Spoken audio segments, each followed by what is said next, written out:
Factorisation, factor theorem, middle term splitting method, ये सब चीज हम लोग अब तक देख चुके हैं। एक्सरसाइज 2.3 पे आते हैं। सिंपल क्वेश्चन है, कुछ टफ नहीं है, अपना बस जो बोला है वो वैल्यू रखते जाओ, क्वेश्चन सॉल्व होते जाएगा। Determine which of the following polynomial has x plus 1 a factor. जो पॉलिनोमियल्स दे रखे हैं इनमें से कौन कौन से ऐसे पॉलिनोमियल हैं जिनका फैक्टर x प्लस 1 है। मैंने बताया था आपको एक ट्रिक कि अगर आपको बिल्कुल भी ना आ रहा हो तब आप क्या करते थे, इस x प्लस 1 को x माइनस ए से कंपेयर करते थे। ऐसा क्यों करना है? अब देखो, दो तरीके से आप बता सकते हो, या तो रिमाइंडर थ्योरम वाला फॉर्मूला लगा के रिमाइंडर 0 आना चाहिए तो फैक्टर हो जाएगा, या फिर क्या कर सकते हो, लॉन्ग डिवीजन मेथड निकालो, वहां रिमाइंडर 0 आ जाए तो हो जाएगा। तो उतना लंबा करने की जरूरत नहीं है, आप इस मेथड को यूज कर सकते हो। आप एक चीज और है, अगर आपको ऐसे ना समझ में आए तो आप इतना कॉमन सेंस लगा लेना कि अगर प्लस 1 है तो आपको a माइनस 1 लेना है, अगर माइनस होता तो a आपको प्लस में लेना होता। बात यही बस कॉमन सेंस में लगाना है कि अगर ये बीच का साइन प्लस का है तो आप जो a लोगे वो माइनस में लोगे, बीच का साइन अगर माइनस का है तो जो a आएगा वो प्लस में आएगा। तो यहाँ पे देखो x प्लस 1 है तो आप यहाँ पे ले लो फर्स्ट में, आप पी एक्स दे रखा है आपको x cube plus x square plus x plus 1, तो पी माइनस 1 आप निकालिए, minus 1 cube plus minus 1 square plus minus 1 plus 1, ये हो गया माइनस 1 प्लस 1 माइनस 1 प्लस 1। ये और ये कटा, ये और ये कटा, क्या आ गया सर? 0। अब p माइनस 1 0 आ गया, इसका मतलब x plus 1 is a factor of given px। ये जो px दिया हुआ था इसका x प्लस 1 एक फैक्टर होगा। ठीक है सर। अब इसी तरीके से आप सेकंड पे जब जाएंगे, p माइनस 1 निकालिए, यहाँ पे माइनस 1 की पावर 4 प्लस माइनस 1 की power 3 plus minus 1 square plus minus 1 plus 1। Power even है, नेगेटिव नंबर है तो आंसर पॉजिटिव आएगा, पावर ऑड है, नेगेटिव का है तो आंसर नेगेटिव आएगा। ये हो गया प्लस 1 माइनस 1 प्लस 1, 1 माइनस 1 कटा, 1 माइनस 1 कटा, 1 बच गया जो कि 0 के बराबर नहीं है, इसलिए x plus 1 is not a factor of given px। ये जो px दिया हुआ है इसका x प्लस 1 एक फैक्टर नहीं होगा। ठीक, इसी तरीके से थर्ड पे जाते हैं, p माइनस 1 निकालते हैं।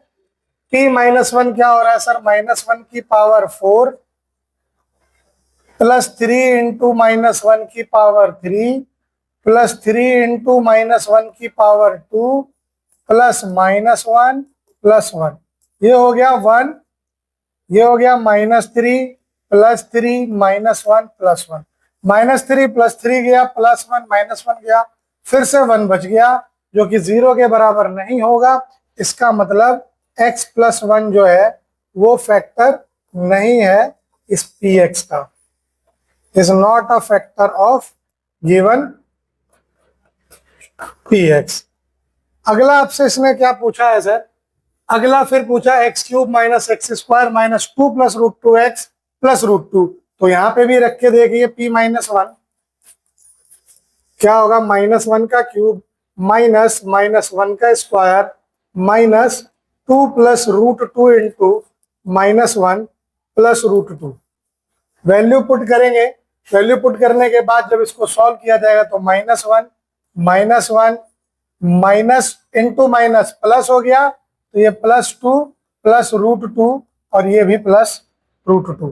ठीक है, क्योंकि ये x माइनस में है तो माइनस माइनस प्लस हो गया, तो जो चीज है वो as it is 2 plus root 2 आ गई और बाद में रूट 2 है। तो देखो सर कितना आराम से माइनस 1 हो गया, माइनस 2 प्लस 2 और ये दोनों जुड़ के हो गया 2 रूट 2, ये भी कट गया, बचा कितना? 2 root 2, again not equal to 0। इसका मतलब x plus 1 is not a factor of given px। I hope आपको बहुत अच्छे से क्लियर होगा कि किस तरीके से फैक्टर आपको चेक करना है। ठीक है, एक एक नंबर के बहुत सारे सवाल और 2 नंबर के सवाल इसमें से बनते हैं। ठीक, नेक्स्ट है use factor theorem to determine whether this gx is a factor of px in each of the following cases और नॉट। आपको क्या करना है, फैक्टर थ्योरम यूज करके इस gx को देखना है कि क्या वो इस px का फैक्टर है या नहीं। तो एक मैं बताता हूं, देखिए कैसे लिखना है हमें। हेयर gx क्या है, x plus 1 to check whether gx is a factor of px or not, put x is equal to -1 in px, है ना। क्यों? क्योंकि gx है x plus 1, तो आप क्या करोगे, x की जगह -1 पुट कर दोगे px में, तो यहां से आपके पास p -1 आएगा 2 into -1 cube plus -1 square -2 into -1 -1, ये हो गया 2 इंटू -1 प्लस 1 प्लस 2 -1, तो -2 प्लस 1 प्लस 2 -1, -2 से +2 गया, +1 से 1 गया, आया क्या सर, 0। अब ये 0 आ गया तो कितना क्लियर है आपके पास, since p -1 is equal to 0, hence gx is a factor of px। ठीक है, gx इसका एक फैक्टर हो जाएगा क्योंकि p -1 जो आया यहाँ पे 0 आपका निकल आया। कोई डाउट है यहाँ?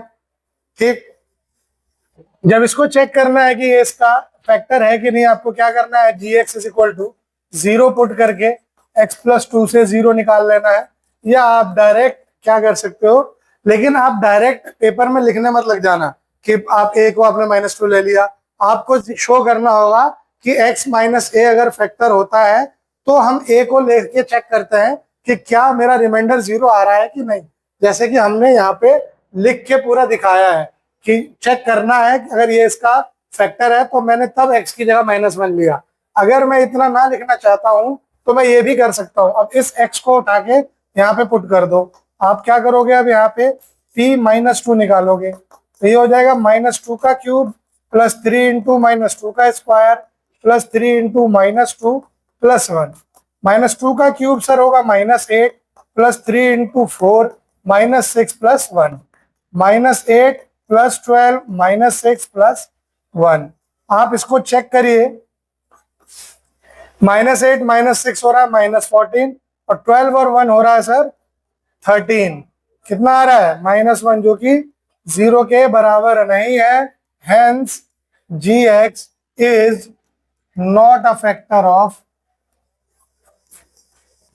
px। आई होप सबका यही आया हो। ठीक, इसके बाद है px is equal to x cube -4x square plus x plus 6, gx क्या है, x इज इक्वल टू 3, तो gx को 0 रखा तो x -3 जो हो गया वो 0 हो गया, x की वैल्यू 3 आ गई। उठाओ और पुट करो, p3 निकालना है, 3 का क्यूब -4 इंटू 3 का स्क्वायर प्लस 3 प्लस 6, 3 का क्यूब होता है सर 27, ये होगा 4 इंटू 9 और ये दोनों प्लस में है तो ऐड ही कर दिया, 27 और 9 36 -36 हो गया 0, hence gx is a factor of px। ठीक है sir, now you have to find the value of k if x minus 1 is a factor of px in each of the following cases। आपको क्या करना है, x minus 1 अगर इनका गुणनखंड है px का तो आपको k की वैल्यू निकालनी है। तो आप क्या लिख सकते हो, since x minus 1 is a factor of px is equal to x square plus x plus k, then p of 1 जो होगा वो 0 के बराबर आएगा ही आएगा अगर ऐसा है तो आप क्या करो, p1 निकाल लीजिए, आप यहाँ पुट कर दीजिए 1 का स्क्वायर प्लस 1 प्लस के जो होगा वो 0 होगा। 1 प्लस 1 प्लस के हो गया 0, 2 प्लस के हो गया 0, तो के की वैल्यू क्या आ गई? -2। यानी के अगर -2 हो जाएगा तो ये पी एक्स जो है x-1 इसका फैक्टर होगा। ठीक, अगला सवाल है 2x² प्लस के x plus √2 as x-1 is a factor of px, तो इसका मतलब p1 होगा 0 के बराबर, यानी 2 × 1 का स्क्वायर प्लस के × 1 प्लस √2 बराबर 0। 2 प्लस के प्लस √2 बराबर 0, तो के हो जाएगा -2 माइनस √2। आपकी मर्जी है, आप -2 को माइनस कॉमन लेके इसको 2 प्लस √2 दिखा दो, आपकी मर्जी है। कहीं पर अगर आपको ऐसा भी दिख रहा है तो कोई दिक्कत नहीं है, ये और ये सब एक ही बात है। ठीक है, आप किसी पे भी छोड़ सकते हो, तीनों इसके आंसर सही हैं। अगला क्वेश्चन बोल रहा है P X is equal to K X square minus √2x plus 1। Again as x-1 is a factor of given P X, जो पी एक्स दिया है इसका फैक्टर है x-1, तो p1 होगा 0, यानी k × 1 का square minus √2 × 1 plus 1 is 0। k minus √2 plus 1 is equal to 0। इसको उधर भेजेंगे तो √2 माइनस 1 आपका k आ जाएगा। ठीक है, next is K X square minus 3x plus K, again as x-1 is a factor of given px, तो p1 जो होगा वो 0 होगा, यानी k × 1 का स्क्वायर माइनस 3 × 1 प्लस के इज इक्वल टू 0। तो k × 1 का स्क्वायर k माइनस 3 प्लस के इज इक्वल टू 0। k और k मिलके हो गए 2k, और ये -3 उधर जाके हो गया +3, और ये k हो जाएगा क्या? 3/2। ये इसका आंसर होगा। ठीक, now you have to factorize this 12x² minus 7x plus 1। अब यहाँ पे उसने आपसे फैक्टर थ्योरम नहीं कह रखा, तो आपकी मर्जी है, आप मिडिल टर्म स्प्लिटिंग मेथड से कर लीजिए इसको। तो देखो, मिडिल टर्म स्प्लिटिंग मेथड से आप यहाँ पे बताओ मुझे AC क्या आ रहा है? AC 12 आएगा, 12 × 1 12 आएगा, यानी प्लस में आ रहा है, यानी बीच वाला जो नंबर आएगा वो ऐड करने से आएगा, बट बीच में माइनस दिया हुआ है, यानी दोनों नंबर जो है वो नेगेटिव। तो ऐसे कौन से दो नंबर है जिन्हें जोड़ू तो 7 है, मल्टीप्लाई करूँ तो 12 है? 4 और 3, 4 और 3 को आप जोड़ो तो 7, मल्टीप्लाई करो तो 12, तो ये हो जाएगा 12x² minus 4x minus 3x plus 1। अब इन दोनों में से देखो 4x कॉमन आ रहा है, तो बच क्या गया? 3x minus 1। इसमें से -1 कॉमन आ रहा है, तो 3x माइनस 1। इन दोनों में से 3x माइनस 1 कॉमन आ रहा है, तो यहाँ से बच गया 4x माइनस 1। अच्छा, अगर बहुत बच्चों को क्या होता है कि यहाँ पे कॉमन लेने में भी दिक्कत होती है, तो आपको कुछ नहीं करना, ये ध्यान देना है कि जो x² वाला है वो सबसे पहले होना चाहिए, उसके बाद x वाला होना चाहिए, और लास्ट में कांस्टेंट। दो का जोड़ा बना लेना। पहले 2 का जो जोड़ा बनाओगे उसको ऐसे लिख लेना 12x² और 4x। ठीक है, 12x² का फैक्टर 12 को लिख सकते हो 2 दूनी 4 3 12 लिख सकते हो। x² को लिख सकते हो x × x। उसी तरह 4x को लिख सकते हो 2x, है ना। अब देखो क्या क्या कॉमन आ रहा है, 2 कॉमन आ रहा है, 2 कॉमन आ रहा है, और x कॉमन आ रहा है, तो 4x, यानी 2 × 4 × x, 4x कॉमन लिख दिया। ठीक है, दोनों में से। अब इसमें से क्या बचा? 3 और x बच गया, 3x, बीच में जो साइन था एज इट इज। इसमें क्या बचा? इसमें कुछ नहीं बचा, तो 1 लिख दिया, आ गया। फिर इन दोनों में आइए, 3x और 1 में से 3x का मतलब 3 × x, 1 का मतलब सिर्फ 1। अब जिसमें कुछ भी कॉमन नहीं आता उसमें 1 कॉमन होगा, तो यहाँ जो साइन है आपको वही साइन यहाँ लिख देना है। तो माइनस का माइनस लिख दिया, 1 ले लिया कॉमन। अब 1 कॉमन लिया तो यहाँ दोनों बच गए 3x, तो 3x लिख दिया। यहाँ 1 बच गया तो आपने 1 लिख दिया। अब सर आप कहोगे कि यहाँ प्लस था, साइन कैसे बदल गया? जब भी आप माइनस बाहर निकालोगे तो जो बाद वाला साइन होगा वो बदल जाएगा। माइनस होता तो प्लस हो जाता, प्लस है तो वो माइनस हो जाएगा। अब इन दोनों में देखो एक ऐसा आएगा जो कि कॉमन आएगा, तो 3x माइनस 1 देखो दोनों में सेम है, ठीक है, माइनस से तो एक टर्म ये है और एक टर्म ये है, तो इन दोनों टर्म में 3x माइनस 1 कॉमन आ रहा है तो वो लिख लिया। अब यहां से बच गया 4x और यहां से बच गया -1, तो इस तरीके से आपने ये कर लिया। तो ये एकदम बेसिक मॉडल है कि जिससे आप इसको कॉमन लेना सीख सकते हो। आंसर शीट में मत लिखना बैठ जाना, एग्जामिनर को शायद हंसी आ जाए, ठीक। इसको रफ में आप कर सकते हो। देखो होता है बहुत बार टाइम लग जाता है, बहुत बच्चे क्या करते हैं थोड़ा लेट शुरू करते हैं सब सीखना। मुझे लगता है बहुत सारे बच्चों ने फैक्टराइजेशन 9th में आके सुना, कुछ ने 10th में ही आके सुना।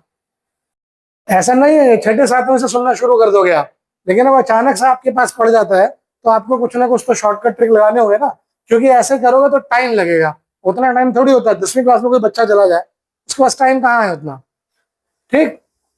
तो ये मेथड है, अब आप यूज करिए। और second part 2x square plus 7x plus 3, इसको एक बार निकालिए। इसमें देखो 6 ऐसे दो नंबर चाहिए कि मल्टीप्लाई करूं तो 6, ऐड करूं तो 7, तो सवाल में ही जवाब है 6 + 1, ठीक है। 2x कॉमन लेंगे तो x + 3, यहां से 1 कॉमन लेंगे तो x + 3, इसमें से x + 3 कॉमन लेंगे तो बच जाएगा आपका 2x + 1। कोई दिक्कत सर? सिंपल। अगला है 6x square plus 5x minus 6, यानी 6 जा -36, यानी ऐसा नंबर चाहिए जिसे सब्ट्रैक्ट करने पे 5 आए, मल्टीप्लाई करने पे 36 आए। तो 9 और 4, 6x square plus 9x minus 4x minus 6, यहाँ से 3x कॉमन लेंगे तो 2x + 3, यहाँ से -2 कॉमन लेंगे तो 2x + 3, इन दोनों में से 2x + 3 कॉमन लेंगे तो यहाँ से बचेगा सर आपका 3x, यहाँ से बचेगा -2, ठीक।